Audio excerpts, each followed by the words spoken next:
Hello dear student, आप सभी का एक बार फिर से स्वागत है। आई होप आप सभी की तैयारी अच्छी चल रही होगी। आज मैं आपके सामने एक इम्पॉर्टेंट टॉपिक लेकर आया हूं जो कि यूपीएससी सिविल सर्विस एग्जाम में कई बार पूछा गया है। ये टॉपिक आर्टिकल 368 से रिलेटेड है जो कि कॉन्स्टिट्यूशन के अमेंडमेंट प्रोसीजर और उसकी प्रोसेस को बताता है। प्रीलिम्स में इसको कई बार पूछा है, इनफैक्ट मेंस में भी पूछा है। तो इस वीडियो को देखने के बाद आपको कोई और बुक या कोई और नोट्स पढ़ने की जरूरत नहीं पड़ेगी। और अगर आप ध्यान से इस वीडियो को देख लेंगे, if you watch the video till the end, तो इस टॉपिक से रिलेटेड जो भी क्वेश्चन आपके किसी भी एग्जाम में आगे फ्यूचर में आएगा, आप उसको कर पाएंगे। तो आइए शुरुआत करते हैं। तो टॉपिक हम जो पढ़ रहे हैं वो है आर्टिकल 368, जो एक इम्पॉर्टेंट टॉपिक है इंडियन पॉलिटी का। और इनफैक्ट इसको अगर आप यहाँ समझ लेते हो तो आपको लक्ष्मीकांत पढ़ने की जरूरत भी नहीं है। बहुत सिंपल मेथड के तरीके से, सिंपल फ्लो चार्ट के थ्रू, डायग्राम के थ्रू हम इसको समझेंगे और आप इसको फिर कभी नहीं भूलोगे। आप में से कोई पहली बार भी मान लीजिए पॉलिटी पढ़ रहा है, जिसने मान लो पहले कभी पॉलिटी की पढ़ाई नहीं की है, यूपीएससी की तैयारी नहीं की है, आप भी इस वीडियो को देख के आसानी से समझ सकते हैं। तो देखिए आर्टिकल 368 है क्या। आर्टिकल 368 हमारे पार्ट 20 में दिया हुआ है इंडियन कॉन्स्टिट्यूशन के। तो ये आर्टिकल आपको याद रखना है, आप अपने आंसर में कोट कर सकते हो। ये पार्ट भी आप याद रखना क्योंकि प्रीलिम्स में आपसे पूछा जा सकता है, ठीक है। क्योंकि पिछले कुछ समय में हमने देखा UPSC match the following type question में इनको पूछ लेती है। देखिए अमेंडमेंट होता क्या है। अमेंडमेंट होता है किसी चीज में बदलाव करना, चेंजेस लेके आना, ठीक है ना। हमारा संविधान जो है उसमें भी समय के साथ बदलाव आने चाहिए। आप देखो सोसाइटी बदल रही है, पॉलिटी बदल रही है, इकोनॉमी बदल रही है ना, समय के साथ साथ चीजें बदल रही हैं। तो उस चेंज को, उस बदलाव को भी हमें कहाँ रिफ्लेक्ट करना है, हमारे संविधान में। तो जो हमारे कॉन्स्टिट्यूशनल फ्रेमर्स थे, हमारे संविधान निर्माता, उन्होंने पार्लियामेंट को ये पावर दी। क्योंकि ये पावर किसके पास है, पार्लियामेंट के पास है, कि वो आर्टिकल 368 का यूज करके संविधान में बदलाव ला सकता है, ठीक है ना। तो आप देखो अमेंडमेंट किस तरीके के हो सकते हैं। एक हो सकता है आपका फ्लेक्सिबल, जिसको बोलते हैं सिंपल, कि आप मान लो आसानी से किसी भी प्रोविजन में, आर्टिकल में बदलाव ला सकते हो। ये कहां पर होता है, यूके, यूनाइटेड किंगडम में। तो जो ब्रिटेन है वहां पे जो कॉन्स्टिट्यूशन है वो आसानी से बदला जा सकता है। क्योंकि पहली बात तो देखिए, ब्रिटेन में कोई रिटन कॉन्स्टिट्यूशन नहीं है, वहां पे अनरिटन कॉन्स्टिट्यूशन है, ठीक है ना। तो वहां पे पार्लियामेंट सिंपल मेजोरिटी के साथ, सिंपल मेजोरिटी का मतलब क्या है कि किसी दिन पार्लियामेंट में जितने भी मेंबर्स आए हैं, ठीक है ना, उसके 50% प्लस वन, उसकी मेजोरिटी लोग क्या करें, उस बदलाव के लिए वोट करें कि हाँ भाई ये चेंज आ। तो सिंपल मेजोरिटी। एक और मेजोरिटी क्या होती है आपकी, मींस एक और अमेंडमेंट किस तरीके हो सकता है, रिजिड, जहां पर कोई भी बदलाव लाना अपने आप में बहुत टफ है, जो कि अमेरिकन कॉन्स्टिट्यूशन में देखा जाता है। कि अमेरिका में अगर आपको, इसलिए आपने पढ़ा होगा या आप सुने होंगे कि अमेरिका में बहुत ही कम अमेंडमेंट हुए हैं। जो अमेरिकन कॉन्स्टिट्यूशन है, जो लगभग हमारा 250 साल पुराना है, उसमें बहुत कम चेंजेस आए हैं ओवर द ईयर्स। क्योंकि उसको, उसमें अमेंडमेंट लाना, बदलाव लाना इतना आसान नहीं है। तो उसको क्या बोलते हैं, रिजिड। तो अगर आपसे कोई पूछता है एग्जाम में कि रिजिड कॉन्स्टिट्यूशन कौन सा है, तो आप यूएस बोल सकते हो। फ्लेक्सिबल कौन सा है, तो यूके बोल सकते हो। बट इंडिया ने क्या किया, इंडियन जो हमारे कॉन्स्टिट्यूशन मेकर्स थे, है ना, तो जो हमारे बाबा साहब भीमराव अम्बेडकर की जो टीम थी, उसने क्या किया, बैलेंस को चूज किया कि हम क्या करेंगे, ना तो बहुत ज्यादा फ्लेक्सिबल रखेंगे और ना ही हम बहुत ज्यादा रिजिड रखेंगे। हमने क्या किया, हमने ब्लेंड ऑफ बोथ किया। तो इंडिया क्या करता है, फ्लेक्सिबल और रिजिड का कॉम्बिनेशन है। एक और चीज जो मैं आपको बता रहा था कि समय के साथ संविधान में क्या होने चाहिए, बदलाव आने चाहिए। इसलिए हम कॉन्स्टिट्यूशन क्या बोलते हैं, constitution is a living document. जैसे हम और आप क्या कर रहे हैं, ग्रो कर रहे हैं, सांस ले रहे हैं ना। इसलिए आपने पढ़ा होगा या आपने नहीं पढ़ा तो जस्ट आपकी इंफॉर्मेशन के लिए, संविधान को, कॉन्स्टिट्यूशन को हम क्या बोलते हैं, ऑर्गेनिक लॉ। इसको हम और क्या बोलते हैं, constitution is the organic law of the country. Organic क्यों बोलते हैं आप इसको, क्योंकि ये ग्रो करता है लाइक अ लिविंग बीइंग। जैसे हम और आप ग्रो कर रहे हैं, हमारी एज बढ़ती है, हमारी हाइट बढ़ती है ना, हमारे बॉडी में सही समय के साथ क्या होते हैं, चेंजेस आते हैं। ऐसी आप इंडियन कॉन्स्टिट्यूशन को भी देखोगे तो जब ये बना था और आज आप देखो, हमारे 450 प्लस आर्टिकल्स हैं, शेड्यूल्स बढ़ चुके हैं, पार्ट बढ़ चुके हैं ना। क्यों, क्योंकि समय की रिक्वायरमेंट के साथ, ठीक है ना। आगे बढ़ते हैं। अब प्रोसीजर क्या है, तो जो आर्टिकल 368 है जिसकी हम बात कर रहे हैं, आर्टिकल 368 क्या है, आपको प्रोसीजर बताता है, मेथड बताता है कि अगर आपको कॉन्स्टिट्यूशन में चेंजेस लाने हैं तो आपको कैसे मेजोरिटी को फॉलो करना है, क्या मेथड को फॉलो करना है। तो देखिए, कॉन्स्टिट्यूशन में आप चेंजेस लाते हो तो आपको दो तरीके के प्रोसीजर में से किसी एक को फॉलो करना है। डिपेंड करता है कि आप चेंजेस क्या लाने वाले हो। फॉर एग्जाम्पल, अगर मान लो आपको फंडामेंटल राइट में बदलाव लाना है, फंडामेंटल राइट में हो गया, डीपीएसपी में हो गया, आपको कोई फंडामेंटल ड्यूटी ऐड करनी है मान लीजिए, ठीक है ना, तो उस सब के लिए आप क्या यूज करोगे, ये ए वाला रास्ता। तो आपके दो रास्ते हैं, तो संविधान को, कॉन्स्टिट्यूशन को अमेंड करने के लिए दो रास्ते, the path one is path A, second is path B. तो आप इस रास्ते को, इस रूट को फॉलो कर सकते हो या आप इस रूट को, डिपेंड करेगा कि आपको चेंजेस क्या लाने हैं। अगर आपको fundamental right, DPSP, fundamental duties से रिलेटेड कोई चीज चेंज करनी है तो उसमें पार्लियामेंट को क्या चाहिए, स्पेशल मेजोरिटी। और मैंने ऐसे कहा ना कि एक और चीज आप याद रखना किसी भी एग्जाम के लिए, अपनी नॉलेज के लिए, कि कॉन्स्टिट्यूशन अमेंडमेंट की जो पावर है वो सिर्फ और सिर्फ पार्लियामेंट के पास है। वो भी अब मैं आपको प्रोसीजर समझाऊंगा, उसमें फिर से एक बार आपको बता दूंगा, बट आप ध्यान रखना। तो स्पेशल मेजोरिटी हमें चाहिए। हमने मान ली ये रास्ता अपनाया, हमें मान लीजिए हमने फंडामेंटल राइट, जैसे आपको याद होगा, एग्जाम्पल लेते हैं, जब हमने आर्टिकल 21A को जोड़ा था, आर्टिकल 21A को हमने जोड़ा था, जो कि आपका राइट टू एजुकेशन प्रदान करता है, तो हमने ये वाला पाथ फॉलो किया था, ठीक है ना। तो आप देखो इसमें क्या होता है, पाथ ए में कौन सी ये स्पेशल मेजोरिटी क्या होती है, majority of total membership of the house. तो जिस हाउस में अभी आप कॉन्स्टिट्यूशन अमेंडमेंट बिल लेके आए हो, उस हाउस में आपको क्या चाहिए, मेजोरिटी ऑफ टोटल मेंबरशिप। तो जैसे मैं एक एग्जांपल लेता हूं, अभी आप देखते हो कि लोकसभा में हमारी कितनी स्ट्रेंथ है, 543 हमारी टोटल मेंबरशिप है ना, आउट ऑफ 550। सैंक्शन स्ट्रेंथ कितनी है, सैंक्शन 550, बट हमने यूज कितनी की है, 543। अब 543 की मेजोरिटी तो क्या होगा, इसका 50% डिवाइड बाय 2 प्लस 1, वो हो गई आपकी total membership, majority of total membership. तो इतना नंबर आपको चाहिए, प्लस और क्या चाहिए, देखो आप यहाँ पे देख सकते हो मैंने क्या लिखा है, एंड। तो आपको ये तो चाहिए ही चाहिए, यू नीड दिस, बट इसके साथ साथ आपको ये भी चाहिए कि उस दिन, जिस दिन बिल आया, उस दिन आपके जो 2/3 मेंबर्स हैं हाउस में प्रेजेंट, मान ली लोकसभा में किसी दिन 400 लोग आए है ना, 400 समथिंग, तो 400 में से 2/3 कम से कम प्रेजेंट हो और वोटिंग भी करें। आप यहाँ पे वर्ड देखो, प्रेजेंट एंड वोटिंग, या पी एंड वी का मतलब क्या है, कि आपका जिस दिन बिल पास होना है, तो पास होने के लिए कम से कम 2/3 2/3 मेंबर्स क्या करें, उस बिल को वोट करें।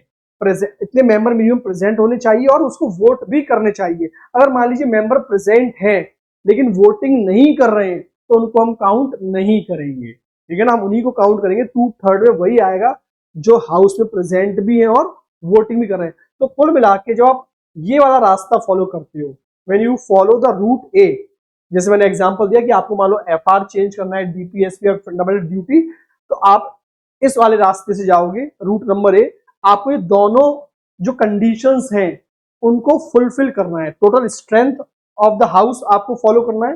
तो आप कई बुक्स में देखोगे यहाँ पे लिखा होता है total strength, majority of total strength. मैंने आपको एग्जांपल दिया लोकसभा का, स्ट्रेंथ उसका डिवाइड बाय 2 प्लस 1, ये क्या है, मेजोरिटी। मेजोरिटी क्या होती है, 50% प्लस 1। बहुमत कब आता है, 50% से ज्यादा होना चाहिए। तो 50% से ज्यादा क्या, एक वोट एक्स्ट्रा, ठीक है ना। तो ये हो गया आपका रूट नंबर ए।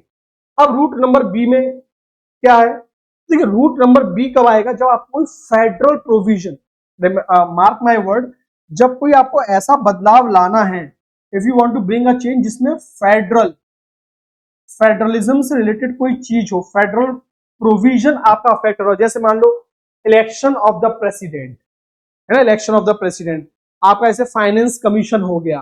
तो ऐसा कोई भी प्रोविजन जो सेंटर स्टेट रिलेशन को डील करता हो, या यहाँ पर आपके स्टेट्स का इंटरेस्ट शामिल हो, क्योंकि आपको पता है इंडिया क्या है, India is a federal polity है ना, हम क्या है, फेडरल कंट्री है हम।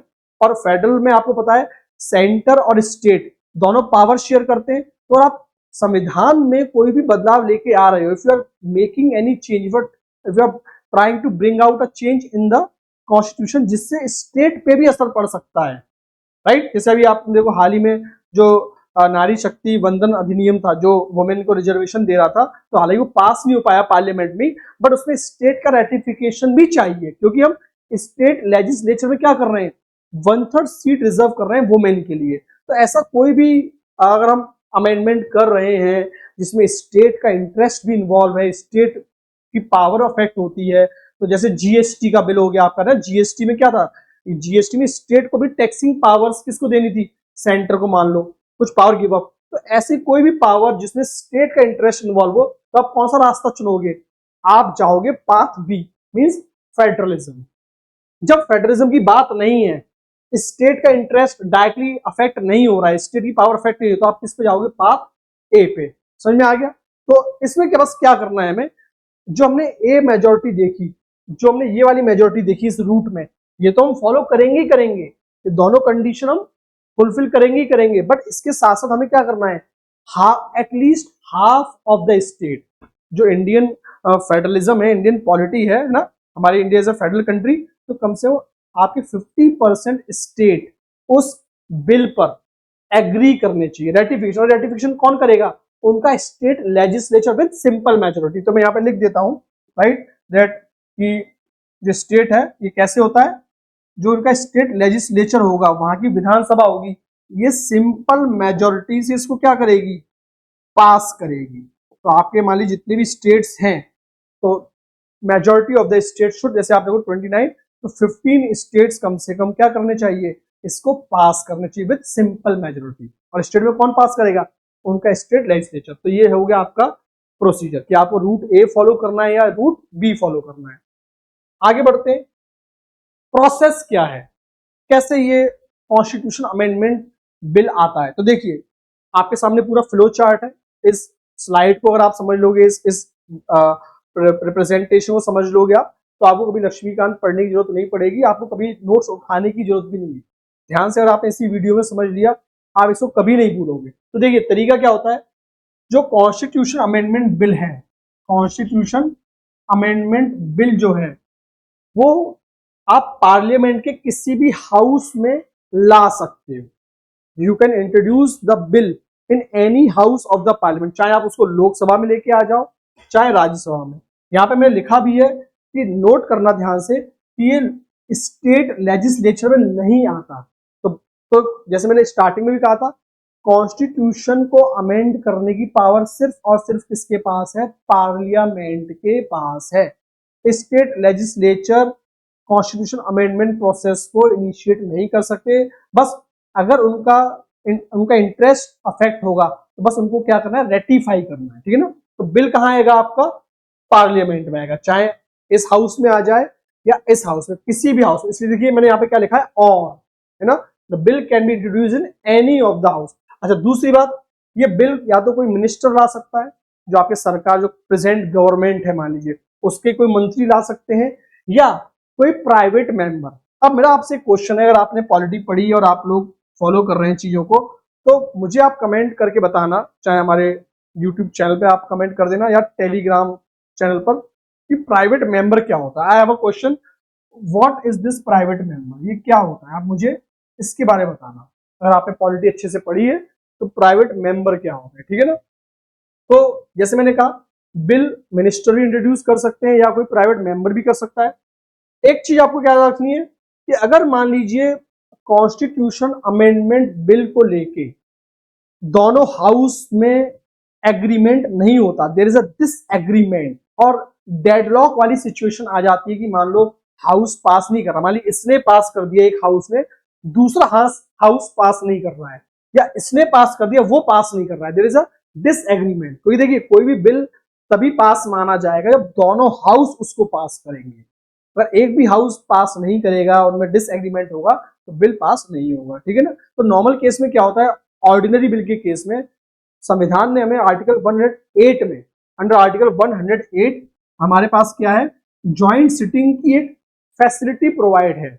ये मैं आपको अलग से बता दे रहा हूँ कि नॉर्मल केस में क्या होता है। In the case of ordinary bill, अगर मान लीजिए two house fail to pass a bill, if there is a disagreement, तो आर्टिकल 108 के अकॉर्डिंग हम क्या कर सकते हैं, प्रेसिडेंट क्या कर सकते हैं, ज्वाइंट सिटिंग को बुला सकते हैं, फिर दोनों हाउस मिलकर डिसाइड करेंगे कि पास करना है या नहीं करना है। बट कॉन्स्टिट्यूशन अमेंडमेंट बिल के केस में कोई भी ज्वाइंट सिटिंग नहीं हो सकती। इसलिए आप देखो मैंने साफ साफ लिखा है कि joint sitting is not allowed in the case of constitution amendment. तो इससे क्या बात समझ में आती है, क्या निकल के आता है सामने, कि दोनों हाउस को कॉन्स्टिट्यूशन अमेंडमेंट बिल सेपरेटली पास करना होगा। और एक चीज आप याद रखो, इस केस में राज्यसभा और लोकसभा दोनों क्या है, इक्वल हैं। ये नहीं जैसे आप मनी बिल आपने पढ़ा होगा या पढ़ोगे कि मनी बिल के केस में किसको पावर ज्यादा होती है, लोकसभा को। राज्यसभा उसको डिले नहीं कर सकता या राज्यसभा उसको बहुत ज्यादा तक उसको रिजेक्ट नहीं कर सकता, है ना, उसको उसको डेडलॉक नहीं, there is no chances of deadlock. But यहाँ पर आप देखो दोनों हाउस के पास बराबर पावर है, ठीक है ना। तो ज्वाइंट सिटिंग नहीं हो सकती, तो इसका मतलब कॉन्स्टिट्यूशन अमेंडमेंट बिल दोनों हाउस को पास करना है।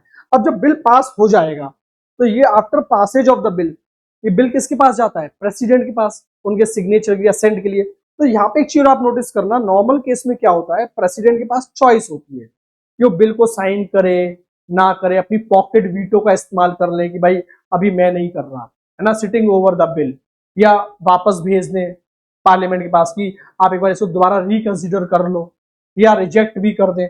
बट यहाँ पर आप देखो प्रेसिडेंट के पास कोई चॉइस नहीं है।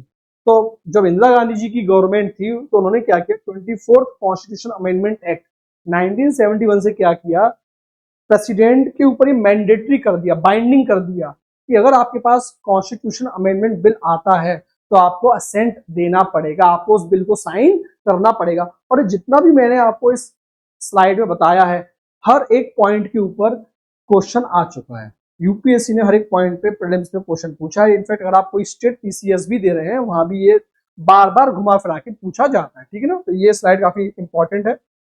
इसके बाद लास्ट में आर्टिकल 368 की जब हम बात कर रहे हैं तो हमें थोड़ी बात करनी चाहिए बेसिक स्ट्रक्चर की भी। तो देखिए ये बेसिक स्ट्रक्चर जो है ये कॉन्स्टिट्यूशन में डिफाइन नहीं है, ये ना ही डिफाइन है और ना ही मेंशन्ड है, ठीक है ना। तो अगर आप में से कुछ लोग पहली बार देख रहे हैं तो आपके लिए मैं एक और अलग से वीडियो बना दूंगा कि बेसिक स्ट्रक्चर डॉक्ट्राइन कहाँ से आई, केशव भारती केस जो है हम अलग से डिस्कस कर लेंगे। बट अभी फिलहाल इस टॉपिक को हम आर्टिकल 368 के कंटेक्स्ट में पढ़ रहे हैं तो इसलिए हम उसकी डिटेल में नहीं जा रहे हैं, बट रेफरेंस देना जरूरी है। तो आर्टिकल 368 क्या करता है, it gives the power to the parliament to amend any part of the constitution, to amend any part of the constitution. तो आर्टिकल 368 में पार्लियामेंट के पास स्पेशल पावर है जिसको यूज करके पार्लियामेंट कॉन्स्टिट्यूशन के किसी भी पार्ट को राइट अमेंड कर सकता है, चेंज कर सकता है, एडिशन कर सकता है, डिलीशन कर सकता है। ऐसे राइट टू प्रॉपर्टी को शिफ्ट कर दिया हमने फंडामेंटल राइट से आर्टिकल 300A पर। तो ये पावर है, बट क्या ये पावर अनलिमिटेड है, क्या ये पावर जो है पार्लियामेंट की वो अनक्वेश्चनड है, अनचैलेंज्ड है। और हम बोल रहे हैं parliament can amend any part, कुछ भी कर देगा, नो। तो जब ये डिबेट चली थी तो सुप्रीम कोर्ट ने क्या किया, इन 1973 जो केशवानंद भारती केस था आपका, केशवानंद भारती केस बहुत ही लैंडमार्क रूलिंग थी ये केशवानंद भारती केस जजमेंट। इस केस में कोर्ट ने कहा कि पार्लियामेंट एंजॉयज द पावर, इसमें कोई दो राय नहीं है, there is no confusion that parliament enjoys the power by way of article 368 to amend the constitution, but this power is subjected to the basic structure doctrine. Court का कहना था, supreme court की जो रूलिंग थी वो ये थी कि आप जो 13 जज की बेंच बैठी थी, जो केशव भारती था, ये 13 जज की बेंच थी और मेजोरिटी ने क्या बोला कि पार्लियामेंट अमेंड तो कर सकता है बट जो बेसिक स्ट्रक्चर है कॉन्स्टिट्यूशन का उसको डिस्टर्ब नहीं कर सकता। अगर आपने बेसिक स्ट्रक्चर को ही डिस्टर्ब कर दिया तो बिल्डिंग क्या हो जाएगी, अपनी आइडेंटिटी खो देगी। तो जो हमारे कॉन्स्टिट्यूशन फ्रेमर्स ने जिस कॉन्स्टिट्यूशन को बनाया था, जिस संविधान का निर्माण किया था, है ना, द कॉन्स्टिट्यूशन गिवन और इनेक्टेड बाय द फ्रेमर्स, उसकी स्पिरिट को मेंटेन करना है। उसके बेसिक, जैसे आप देखते हो किसी भी पर्सन की बेसिक कैरेक्टरिस्टिक होती है ना, आपकी बॉडी का भी स्ट्रक्चर है, यू हैव अपीयरेंस। अगर आपकी प्लास्टिक सर्जरी कर दे तो आपका अपीयरेंस क्या होगा, चेंज हो जाएगा। So in this case what would happen, it would result into the change, ठीक है। तो वो चीज आपको याद रखनी है इन ऑल दैट केस, ये सारी चीजें हमें मेंशन करनी है, ठीक है ना। तो इसको हमें याद रखना है कि ये सारी जो कंडीशन है वो आपके क्वेश्चन भारतीय केस में क्या होगी, मेंशन होगी, ठीक है ना। This is what we need to mention this doctrine. Okay, so this is article 368, आप इसको याद रख सकते हो, है ना। ये जो आपको मेंशन है आर्टिकल, इसमें आपने लिख दिया। ओके, तो ये जो रेफरेंस है वो आपको क्या करना है, मेंशन करना है, ठीक है ना। तो this is how you have to mention your answer also, कि आप जब आंसर लिखोगे तो जो बेसिक स्ट्रक्चर पर क्वेश्चन आ चुका है इसको हम अलग से भी कवर कर लेंगे, अलग से भी देख लेंगे। तो कुल मिला के आपको इसका याद रखना है, क्योंकि इसके ऊपर प्रीलिम्स में, मेंस में क्वेश्चन पूछा गया है, बार बार क्वेश्चन बेसिक स्ट्रक्चर के ऊपर भी आया है। तो this is about your basic understanding, ठीक है ना। तो यहाँ पे मैं रुकता हूँ। सो आई होप आपको ये जो डिस्कशन था समझ में आया होगा। जैसा मैंने कहा कि इसको पढ़ने के बाद आपके जितने भी कंसेप्चुअल एस्पेक्ट्स है कवर हो जाएंगे, आपको कोई बुक पढ़ने की जरूरत नहीं पड़ेगी, और कोई भी क्वेश्चन यूपीएससी में घुमा फिरा के आ जाए, चाहे प्रीलिम्स में चाहे मेंस में, आप उसको आंसर कर सकते हो। तो मिलेंगे नई नई वीडियो में, तब तक पढ़ते रहिए। Thank you.